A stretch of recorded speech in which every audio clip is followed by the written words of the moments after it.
بعبده ليلا من المسجد الحرام إلى المسجد الأقصى باركنا حوله لنريه من آياتنا إنه هو السميع البصير صدق الله المولانا العظيم.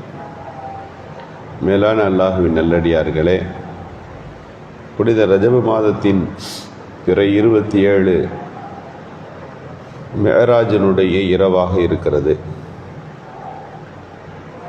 நபிகள் நாயகம் ஸல்லல்லாஹு அலைஹி வஸல்லம் அவர்களுடைய வாழ்விலே மிக முக்கியமான நிகழ்வாக இந்த மிஅராஜினுடைய நிகழ்ச்சி இருக்கிறது. இது எப்போது நடந்தது என்று வரலாற்றை நாம் பார்க்கிற போது, ஹிஜ்ரத்துக்கு முந்தைய ஆண்டு, பெருமானாருடைய 51வது வயது, ஹிஜ்ரத்துக்கு முந்தைய ஆண்டு.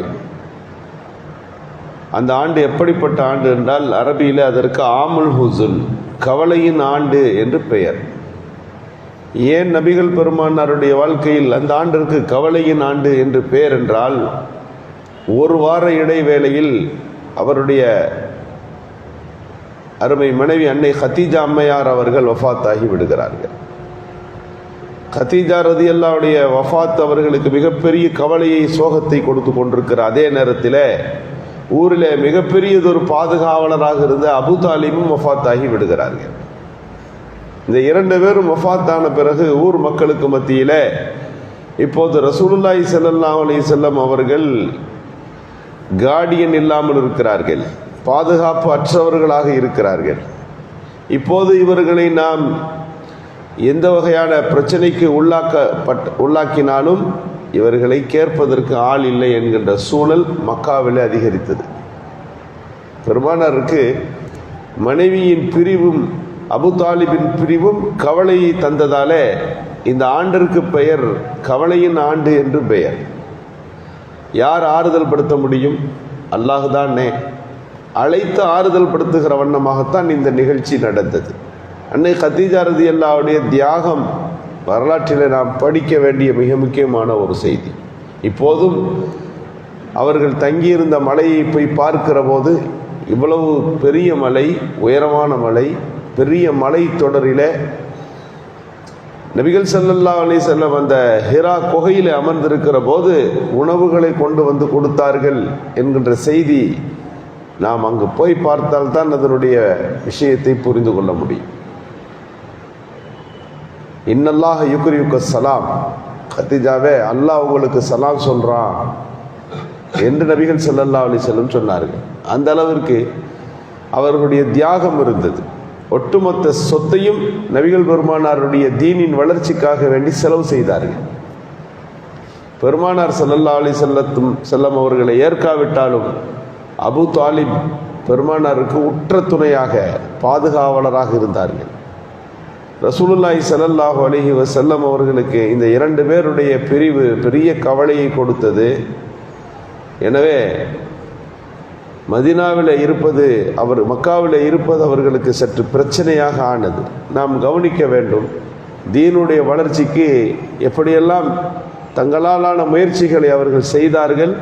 அந்த செய்ததின் விளைவு இன்று வரை அவர்கள் போற்றப்படுகிறார்கள், அவர்கள் பெயர் பாதுகாக்கப்படுகிறது, வரலாற்றில் சொல்லப்படுகிறது என்று சொன்னால் நாமும் இதில் ஒரு பாடம் பெறுகிறோம். மார்க்கத்திற்காக, தீனிற்காக, இஸ்லாத்திற்காக, இஸ்லாமிய வளர்ச்சிக்காக, இஸ்லாமிய சமூகத்தின் மேம்பாட்டிற்காக நம்மாலான முயற்சி என்ன, உழைப்பு என்ன, கவலை என்ன என்பதையெல்லாம் நாம் சிந்திக்க கடமைப்பட்டவர்களாக இருக்கிறோம். நபி ஸல்லல்லாஹு அலைஹி வஸல்லம் சரி, மக்காவில் இருந்து ஒரு குரூப் தாயிஃபில் வாழ்கிறாங்க. தாயிஃபுக்கு போய் ஒரு பிரச்சாரம் செய்து அங்கே இருக்கிற மக்களை நாம் இஸ்லாத்துக்கு கொண்டு வந்து விட்டால் மக்காவை விட தாயிஃபில் நாம் தங்கிவிட முடியும்.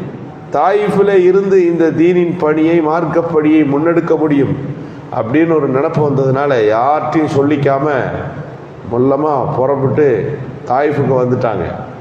அவருடைய பணியாளர் மட்டும்தான் கூட இருந்தார். தாயிஃபுக்கு ரசூலுல்லாஹ் வந்து சில நாட்கள் தங்குகிறார்கள். பேச்சுவார்த்தை நடத்தணும் இல்லையா? முதல்ல ஊரில் போய் மக்கள்கிட்ட பிரச்சாரம் பண்ண முடியாது. முதல்ல ஊரில் உள்ள பொறுப்புதாரிகள்கிட்ட போய் பேசணும். பொறுப்புதாரிகள் எல்லாம் கூப்பிட்டு உட்காந்து ரசூலுல்லாஹி ஸல்லல்லாஹு அலைஹி வஸல்லம் சொன்னபோது அவங்க ஏற்றுக்கொள்ளவில்லை, கிண்டலாக பேச ஆரம்பித்தார்கள். இந்த ஒட்டுமொத்த அரபுல உங்களை விட்டா நபியா தேர்ந்தெடுக்கிறதுக்கு அல்லாஹ்வுக்கு வேற ஆள் இல்லையா அப்படின்னு கேட்டார். ஒவ்வொருவரும் ஒரு வகையான வார்த்தை. இந்த வார்த்தை சொன்னது அவர்கள் ஏற்றுக்கொள்ள முன்வரவில்லைன்னு. ரசூலுல்லாஹ் என்ன செஞ்சாங்கன்னா, சரி நான் பொதுமக்கள்கிட்ட போய் பிரச்சாரம் பண்ணுறேன் அப்படின்ட்டு பொது இடத்துக்கு வந்தார்கள். பொது இடத்துல நின்று எல்லா இடத்துலையும் பிரச்சாரம் செய்ய ஆரம்பித்து விட்டார்கள். தலைவர்கள் அல்லவா, அவர்களுக்கே சில சேட்டைகள் இருக்கும் அல்லவா. ஸல்லல்லாஹு அலைஹி வஸல்லம் அவர்களை அடிக்குமாறு சிறுவர்களை, பொடியர்களை ஏவி விட்டு விட்டார்கள். பெருமானார் ஸல்லல்லாஹு அலைஹி வஸல்லம் உரை நிகழ்த்த சிறுவர்கள் கல் கொண்டு எரிய ஆரம்பிக்கிறார்கள். ஒரு கட்டத்துக்கு மேலே இந்த தாயிஃபில் இருக்க முடியாது என்கின்ற சூழ்நிலை வருகிறது. ரசூலுல்லாஹ் போறாங்க, கல் வீசப்பட்டு கொண்டே இருக்கிறது. நேராக போக முடியாத ஒரு கட்டத்தில் ஸல்லல்லாஹு அலைஹி வஸல்லம் ஒரு தோட்டத்துக்குள்ளே உள்ளே புகுந்து அமர்ந்து கொள்ளுகிறார்கள். ரசூலுல்லாஹ்வுடைய வரலாற்றில் அதுக்கு முன்னால் இப்படி ஒரு சோகமான துஆக்கள் இருக்குமா என்பது கூட நாம் படிக்க முடியவில்லை. அப்போது ரசூலுல்லாஹ் சொல்கிறாங்க, என்ன சொல்லணும், நான் என்னுடைய திறமை குறைவை உன்னிடத்திலே முறையிடுகிறேன். இந்த மக்கள்கிட்ட எப்படி பேசணும் என்கின்ற விதம் எனக்கு தெரியவில்லை.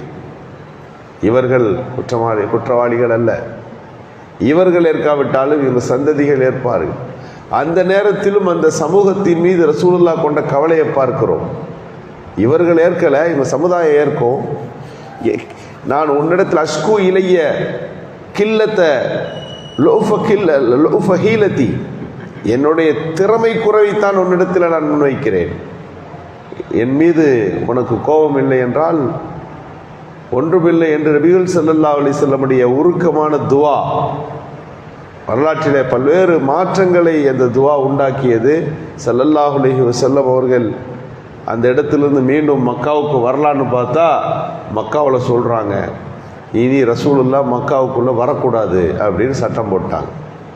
அவர்களை பாதுகாப்பதற்கு ஆள் இல்லை என்கின்ற சூழல் வருகிற போது ரசூலுல்லாஹ்வுடைய வரலாறில் ரசூலுல்லாஹ் மக்காவுக்கு வெளியே இருந்து கொண்டு ஆள் அனுப்புகிறார்கள்.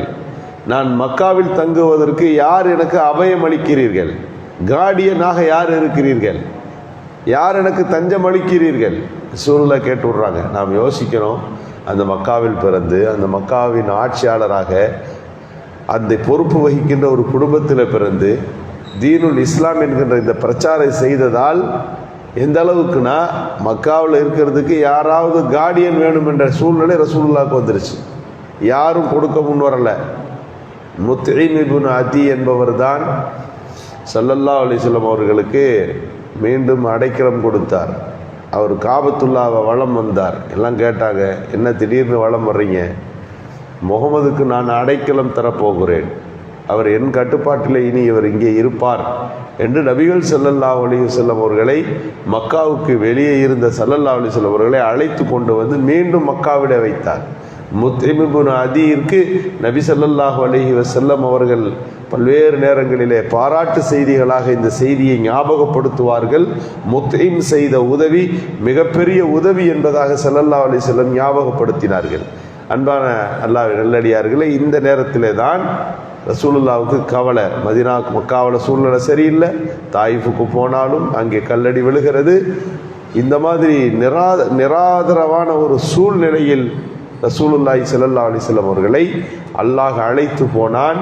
ஜிப்ரீல் அலைஹிஸ்ஸலாம் அவர்கள் வருகிறார்கள். அல்லாஹ் எல்லா அத்தாட்சிகளையும் காட்டி மீண்டும் நபிகள் ஸல்லல்லாஹு அலைஹி வஸல்லம் அவர்களை மக்காவிட கொண்டு வந்து விடுகிற இந்த மேராஜ் நிகழ்ச்சி ரசூலுல்லாஹ்விற்கு ஈமானிய தெம்பை தந்தது, உறுதியை தந்தது. இதுவரை வந்த நபிமார்கள் அத்தனை பேரையும் பார்த்தார்கள். அவர்கள் பட்ட கஷ்டங்களை எல்லாம் அங்கு நினைவு கூறப்பட்டது. அவர்கள் எதிர்கொண்ட விதங்களை பற்றி எல்லாம் பார்த்தார்கள். இதனுடைய தீனுல் இஸ்லாம் என்கின்ற மிகப்பெரிய கோட்டையின் கடைசி ஒரு செங்கல் என்று ஸல்லல்லாஹு அலைஹி வஸல்லம் தன்னை அறிமுகப்படுத்துவார்கள். பிரம்மாண்டமான அந்த கோட்டையின் இறுதி பணியிலே நாம் இருக்கிறோம் என்கின்ற அந்த படிப்பினைகள் பெருமானாருக்கு அந்த மேராஜ் இரவிலே காட்டப்படுகிறது. மீண்டும் நபிகள் ஸல்லல்லாஹு அலைஹி வஸல்லம் அவர்கள் மக்காவிற்கு வந்தார்கள். புத்துணர்ச்சியோடு மீண்டும் இந்த பிரச்சாரத்தை தொடங்கினார்கள். அப்போதுதான் ஹிஜ்ரத் முடிவாகிறது. மீண்டும் இந்த மக்காவில் இருக்க முடியாது, இந்த சூழ்நிலை மாற்றி தான் ஆகணும். இங்கே சரியில்லைன்னா என்ன செய்யறது, அடுத்த கட்டத்தை நம்ம நடவடிக்கை எடுக்கணும். இந்த இடத்த விட்டுட்டு வேற இடத்துக்கு போயிட வேண்டியதான். அங்கிருந்து தீனுல் இஸ்லாத்தின் பிரச்சாரத்தை துவங்க வேண்டும் என்கின்ற முடிவு இந்த மெஹராஜுடைய இரவுக்கு பிறகு பெருமானாருக்கு ஏற்படுகிறது. இதுவரை பேசியது இறையச்சம், தௌஹீத், ஏகத்துவத்தை பற்றி பேசிக் கொண்டிருந்தார்கள். இனி ஒரு சமுதாயம் உருவாக்கப்பட வேண்டும். அந்த சமுதாயத்திற்கு ஒரு கலாச்சாரம், கொள்கை இருக்க வேண்டும். அது தனித்துவமான முழுமை பெற்ற ஒரு வழிகாட்டுதலாக இருக்க வேண்டும் என்கின்ற படிப்பினைகள், புரிதல்கள், ஆட்சி அதிகாரங்களை பற்றிய சிந்தனைகள், இது அத்தனையும் இந்த மெஹராஜுடைய இரவுக்கு பிறகுதான் உருவாகிறது என்பது பெருமானாருடைய வாழ்க்கையில் நடந்த மிக முக்கியமான திருப்பு முனையாக இருக்கிறது. இந்த மெஹராஜ் இரவு குறித்துள்ள செய்திகளை படிப்பதற்கான தௌஃபீக் அல்லாஹ் நல்குவான்.